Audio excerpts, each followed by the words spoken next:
పోలవరం నియోజకవర్గంలో వైఎస్ఆర్ కాంగ్రెస్ పార్టీకి గట్టి ఎదురు దెబ్బ తగిలింది. ముఖ్యమంత్రి చంద్రబాబు నాయుడు నాయకత్వంలోని తెలుగుదేశం పార్టీ విధి విధానాలు, రాష్ట్ర అభివృద్ధి పట్ల ఆకర్షితులై పోలవరం మండలానికి చెందిన పలువురు కీలక వైసీపీ నాయకులు టీడీపీ తీర్థం పుచ్చుకున్నారు. ఏలూరులోని జిల్లా తెలుగుదేశం పార్టీ కార్యాలయంలో జరిగిన కార్యక్రమంలో ఎంపీ పుట్ట మహేష్ కుమార్, ఎమ్మెల్యే మరియు జిల్లా పార్టీ అధ్యక్షుడు బడ్డేటి రాధాకృష్ణయ్య సమక్షంలో పోలవరం నియోజకవర్గానికి చెందిన పలువురు నేతలు టీడీపీలో చేరారు.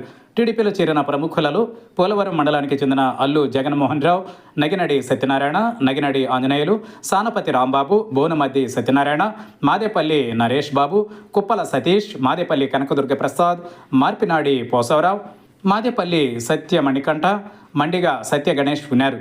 ఆంధ్రప్రదేశ్ రాష్ట్ర ట్రైకార్ చైర్మన్ మరియు పోలవరం నియోజకవర్గ టీడీపీ ఇన్ఛార్జ్ బొరగం శ్రీనివాసులు ఆధ్వర్యంలో చేరికలు జరిగాయి.